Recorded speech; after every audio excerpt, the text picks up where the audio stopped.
Danny Segura for MMA Junkie. I'm here with Kayla Harrison, UFC Women's Bantamweight Champion. I haven't spoken to Kayla in a while officially in an interview, I but know. I spoke to her after. Remember, I don't know if you remember this. I don't know if you remember me, but at the time, but I always we remember. spoke after your PFL title win, your first one ever at Uh-huh. MSG, Uh-huh. and now we're talking again after you win the UFC title. So Look at that from start to finish. from start to finish. Well, not yet, right? You still got a lot left to conquer, right?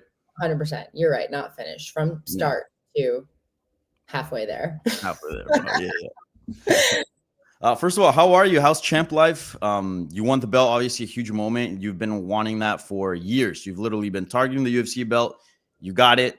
How Yeah. has the I guess the post fight high? How has that all trickled down until now into your like everyday life? Yeah. It's been different. I will say that.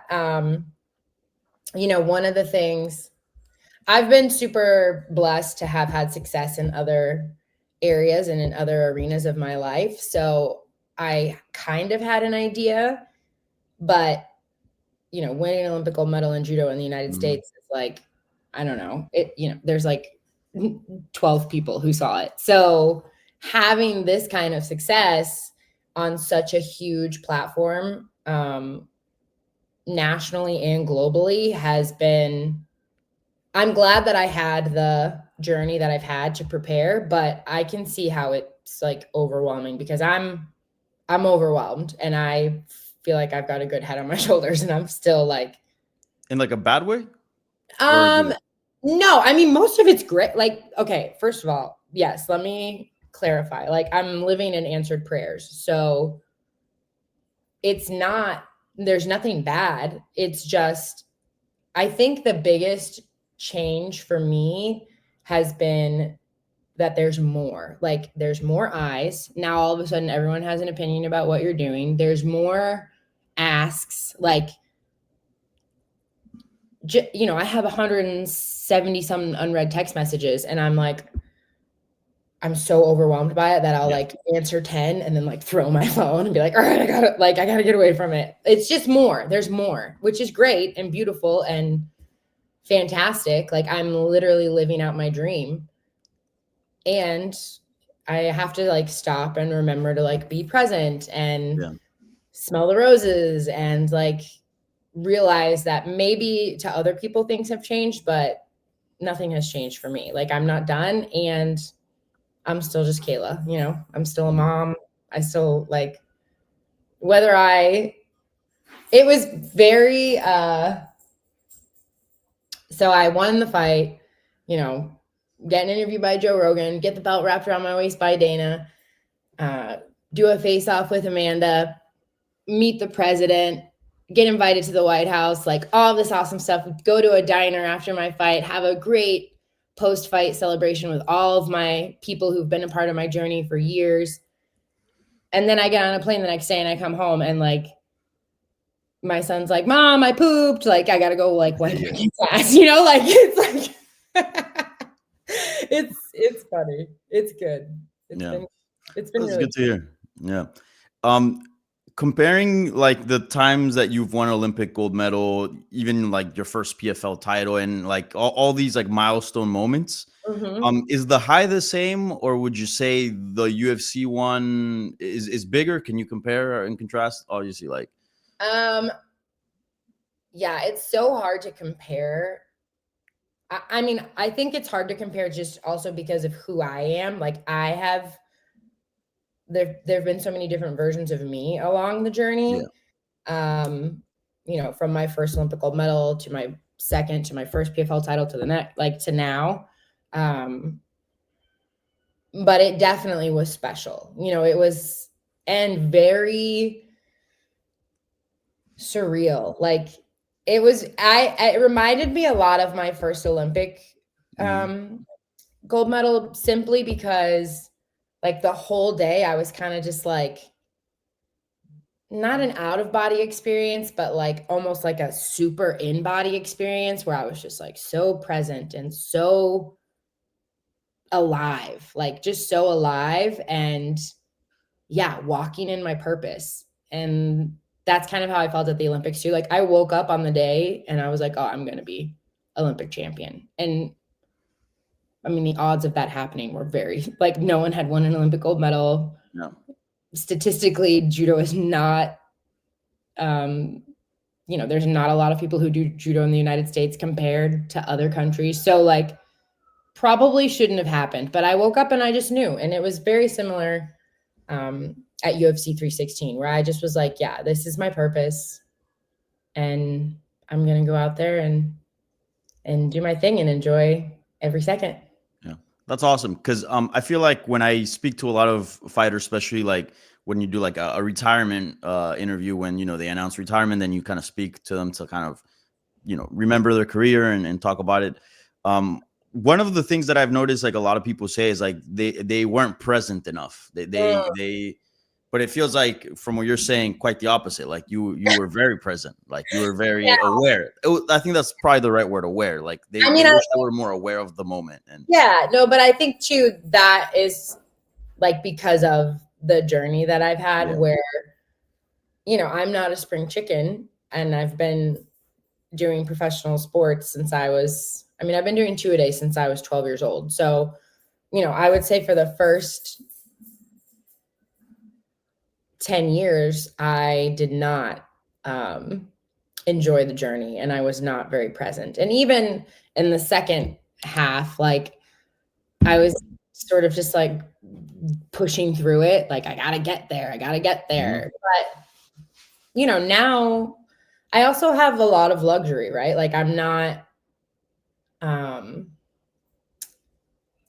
living paycheck to paycheck like I used to be. And the stress is different. Now I have 2 children to take care of, but like, I've been financially blessed, and I don't have anything left to prove to anyone or to myself. Like I'm very satisfied with everything I've done, and I know that I've given my all. So now I do it for fun, and that does help me to stay grounded and stay present and stay focused and just like really enjoy the journey, even the shitty parts, because there are a lot of shitty parts. Like I have been able to surrender to that. And I think that just comes with, again, old age, wisdom, having done experience. Experience. Yes, there we go. Seasoned. I'm a veteran now. Yeah. I gotta ask you too. You're now fighting at 35, right? This is fairly new to you. So how's life at fighting at 135? Do you get to kind of, you don't have a fight booked right now, so do you get to like just be normal Kayla, or you still have to operate under certain parameters because at some point you are going to get the call and you are going to have to make 135 pounds? Yeah. So I gave myself, I think I took like 2 weeks after my fight and just enjoyed, like, I didn't go crazy, but I ate, not to plan.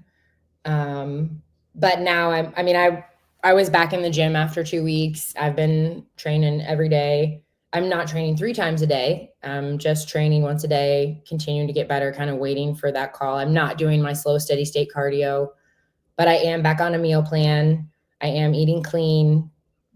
I do have, I would just say balance, like moderation, like if we go to a party, like I don't like bring a meal with me like I do when I'm in camp. Or if the kids and I go out to eat like once a week, I still do that. But I do have to maintain and be much more disciplined with my diet than I have ever been in my life. Yeah. Yeah, of course.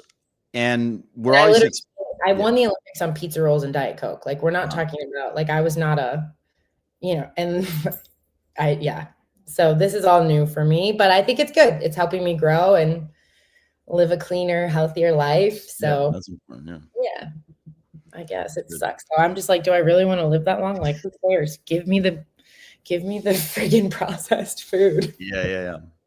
Good old microplastics, right? What's a couple extra years? Like, yeah, exactly. So we're expecting this fight against Amanda Nunes, right? You guys had the face off. This is Mhm. probably the biggest fight, or arguably one of the biggest fights in women's MMA history. That's happening next, 100%, right? Like you won't fight anyone else. That's what I was told. You know, I have had the conversations with my coaches of like, how long do we wait Right. before, and I have an idea in my mind of like, hey, if I don't have news by this time, then I'm just going to ask, because it's also not fair to the division. You know, like I want to be conscientious of being the champion and being respectful of other fighters' time and career. You know, we all have a very short window, and so I would never want to put someone else's dream on hold because, you know, so that's something that I do think about, but I'm pretty sure it's going to happen. From everything I hear, like she's ready to go. She wants to fight. I want to fight. We're just waiting on the details, I Yeah. think.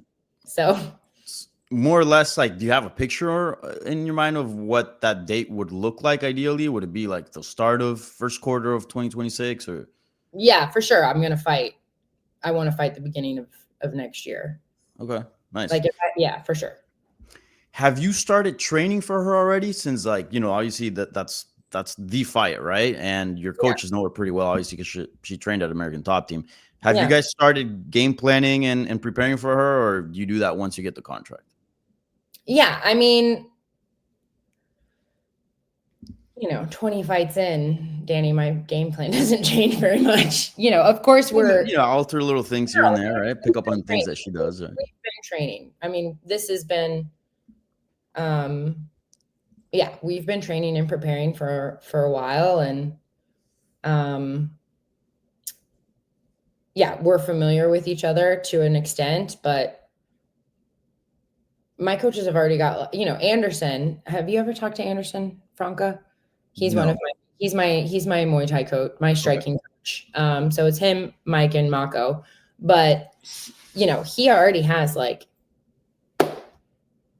probably 10 pages. Like he's watched every fight, he's written down, you know, and Amanda used to work with him, so Right. she knows how he is. Like we're in it. Yeah. Have you had any word with Amanda since being in the octagon with her and facing off? No. Okay. And how much, so that people know, I guess, because American Top Team, people assume, oh, from American Top Team teammates, but American Top Team is huge. Like Mm-hmm. there's almost like camps within the American Top Team. Like, you know, so sometimes you can have fighters fight each other and it not be Yeah. that big of a deal, right? Yeah. How close were you and Amanda in terms of training? Did you guys cross train a lot? You know, it's no secret. Like she is a big reason for me moving down to Florida. You know, I had tried a bunch of different gyms, and I came down. I met Mike Brown my second day there. I sparred her, and I was like, holy Your shit. second day there, you sparred her?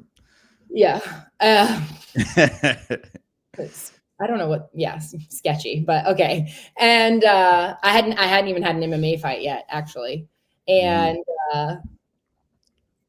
yeah, very quickly, I was like, oh, this is it. This is where I got to be. You want to be the best, you got to train with the best. But, you know, our paths didn't cross a ton in training. She was already, you know, Right. way up here, and had a lot of privates and one-on-ones. And so I always made myself readily available. Like anything you need, I'm your girl. Use me, pick me. So yeah, we trained a little bit, but not a lot, to be honest. Not a lot. Yeah. Which was, for me, unfortunate. For me, it was Yeah. unfortunate. I truly believe that, especially I was in a totally different organization for years, like locked down in a contract. So there was no, I always said I wanted to fight her, but that to me was like me saying I don't know. It'd be like, It's a sign of respect. I felt like exactly. Like, okay, you're the Michael Jordan. Like, acknowledgement. Yeah. of course, like if I'm Kobe, like, of course I want to play Michael. Like, but yeah, it was always, that was always a little tough for me, just because I do see it all the time in the gym. You know, I see the Yaroslavs train with the Johnny Eblins, train with the Daltons or I see Grant and Dakota and Right. France, you know, like all these top guys in the same weight classes are always training together. And I felt like we had an opportunity to really raise each other's level. Like there was no scarcity for me. Like there's enough room at the table for everyone, and we all could benefit and be just continue to rise and make the team better and make ourselves better. And but yeah, it didn't happen as much as I would have liked. Yeah. I don't want to ask you exactly what happened at those times that you guys did train, because I know it's etiquette to not talk about what happens in the gym. But throughout, since you got in, like you obviously like were in different paths. Like she was already fighting for world championships. You were just learning the sport, but you did cover a lot of ground quickly in PFL, and over the time, then media started asking questions like you and Amanda, because all of a sudden people were acknowledging how good you've become in the sport. Did things ever get weird? Because I mean, you see social media, right? Like you see the headlines. Was there ever a tension or things get weird? I can only speak for me. I Mm-hmm. can't speak for Amanda, so I won't do that. But for me, it was not weird. It was not. There was never any animosity or tension. I think that like when we did train together, it was obviously. I always wanted to make it so that she would want to train with me again. And like, I wanted to encourage and foster that relationship. And I had, again, like nothing but respect for her. And like, yeah, when she won, I felt joy. And when she lost, I was devastated, because she was a part of American Top Team. And I'm a very loyal person, and like, I'm a ride or die. I started my career at American Top Team. I've had all of my fights there. And so when you're on our team, I take that seriously. And I know everyone jokes that I like am self-proclaimed team captain, but I'm pretty much I'm like the old lady on the team, and I'm definitely the team captain at this point. And so it's like it's a responsibility that I don't take lightly. So yeah, there's no animosity from me. There never was. I have nothing personal against her. I think she's a great fighter. I think she's a great champion. I think a good person, a good mother. So this isn't going to be like a Colby Masvidal. This is going to be like, hey, these are the two best fighters in the world. Let's go out there and put it all on the line. Yeah. Which is like the most just like beautiful and exciting thing for me. Like that is like, this is like the highest, this is the highest you can ascend in sports, where it's like the same as the Olympics, right? Like it's the best athletes in the world, and we're all just trying to go out there and do our best. And so like, that is what this is for me. This is it. Yeah. I don't know if this happened the same to you, because obviously you were in different shoes, but at least what I can speak from like the media side of things, watching you face off with Amanda was very nice, because I saw the fan base get really excited out of just the idea to see who's the best, right? Like it wasn't like you and Juliana Pena where there was some trash talk. It was just legit, just pure interest in competition. And something that was really nice to see, and obviously like you were, Amanda's more established in the sport, and you've been coming up, right, and rising your profile. But at that moment, in that face-off, it almost felt like real recognized real. Like it was like, okay, like this is it, because she wasn't gonna. I don't think she was gonna. If Juliana would have won, I don't think she would have came back. You don't think so? I don't know. I don't know, but when, and even remember when we were at the press conference in Miami, and I asked Dana like, hey, do you think Amanda's gonna come back? And then Amanda was like, yeah.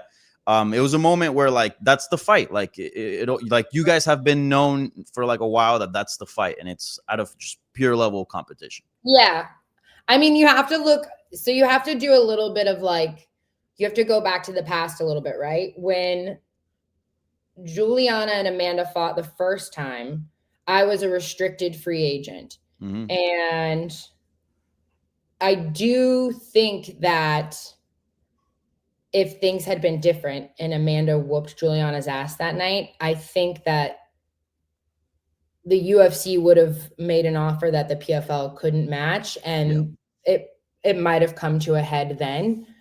So I do feel like this has been a long time coming, and everything had to go right. Like I had to go win. I had to like do it in enough of a fashion that people thought, oh shit, she's really who she says she is. Like this is it. I know who I am, and I know that I'm the best in the world, but it had to happen the right way. And I really credit all of that to like God, because even that night, like there was no plan to call her into the cage. There was no like the UFC brass didn't know I was going to do that. I was just like, oh, this is my moment. Like I'm taking it. I'm going to make this fight happen. I am willing this into existence right now. Yeah. And it was awesome to watch. And speaking of like about you feeling that you're the best, I'm sure that's what every champion feels like before they become champion. And once they become champion, it's not about themselves, but they prove it to the world, right? And you've slowly been proving you're one of the world's best. And, with your PFL title wins and UFC debut, etc. Usually in this sport, like if you win a UFC title, you're considered the best, right? You've done that, but some would say, hey, Amanda Nunes retired as a champion, right? Do you feel like you've already proven to the world that you are the best, or do you feel like you need to beat Amanda to prove to the world that you are the best? Well, I'm not trying to prove anything to the world. Let me just start with that. Like I believe when you look at my body of work and you look at combat sports as a whole, I believe that I am the greatest female fighter of all time. Now, do I feel done? No. Do I still want to go out there and do this thing that I love and see if I can take it even higher and even further and make it even crazier of a legacy? Absolutely.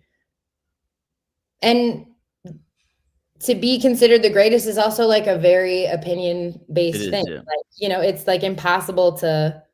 It's like the pound for pound. Like it's all relative to what you think or what you believe. And so I'm not doing it for applause. I do love fighting for the fans, and I do want to put on the best, most exciting fights and bring women's MMA to a whole new level. But I'm doing this for me. And yeah, Amanda is considered by many the greatest of all time.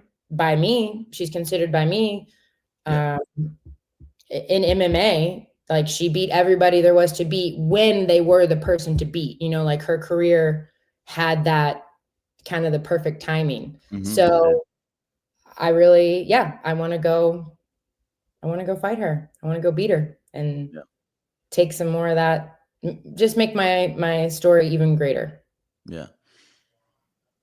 Some would think, and this is the last question, I know you got to go train Mako Mondays, right? Let's go, baby. Yeah. So, if you beat Amanda, like when you beat Amanda, like it's gonna be hard to top that, right? Like, could you consider even retiring then, or would you continue just being champion? Like, how do you top that, right? I have some ideas. Okay. Oh, all right. Is that step by step, one thing at a time? All right. Well, I'll ask you about that then. All right. I've got really, like, if it all goes according to plan, which nothing ever does, but I think it's going to be great. I'm very excited about the future, but one step at a time. Gotta go put on my work boots and train hard and beat Amanda. And when I do that, then there's going to be a lot of opportunities, I think. Okay. And listen, that's also the thing. Like, Amanda is considered the greatest of all all time, but also like the sport is evolving rapidly and women's MMA is evolving rapidly. And there's always some young, hungry killer who's just waiting in the weeds. Like they're just waiting for their opportunity. Like I don't think by any means that there's like nobody to fight. And I have some ideas of who I think would be great. But yeah, like there's always going to be the next Amanda, the next Kayla, the next whoever. And that's the goal, right? Like when I do retire, I want those women to now stand on my shoulders and take the sport. I don't want my records to last forever. That's the thing I think people also maybe get misconstrued a little bit when I talk about that. Like my records are meant to be broken. Like I can't wait until there's another Olympic champion in judo from the United States. I can't wait until like I want that is the goal, to leave the world better than I found it and to help build up the next generation and to pay back everybody who's poured into me through my whole career. Like I have been so blessed by so many people who have just like poured into me. And so I want that for the next generation as well. I want them to stand on my shoulders and keep climbing. So good luck to whoever wants to win a PFL title, 2 gold medals, 2 Olympic gold medals, and a UFC belt. 2 PFL titles. Yeah, 2 PFL titles. Yeah. Just real quick, last one. I know I've seen some comments and people talk about, oh, why don't you just make this fight at 145? Because obviously Amanda's former champion at division, but it has to happen at 35. I feel like, right? Because you're 35 champion, or it doesn't. I mean, I don't care. Yeah. You think I'm gonna be like, no, it has to happen? No, I would love for Amanda to be like, technically, she still has the belt, right, at 145. So it'd be great. Yeah. That would be. You'd prefer 45 to make that fight happen at 45? That'd be killing 2 birds with 1 stone for me. That's true. Of all time and get another belt. So now I have 2 belts in the that'd be great. Yeah. I'm not against it. But having said that, I'll fight at whatever weight Amanda wants to fight at. And I also I am the 135-pound champion, so I'm prepared to make 135 pounds. Awesome. All right, Kayla, well, I'm not going to steal any more from your time because I know you're a busy lady. So thank you for your time, and best of luck on this training session on Monday. And hopefully we get some news on the Amanda booking. That'd be huge for the sport. Yeah, can't wait. Thank you so much, my friend.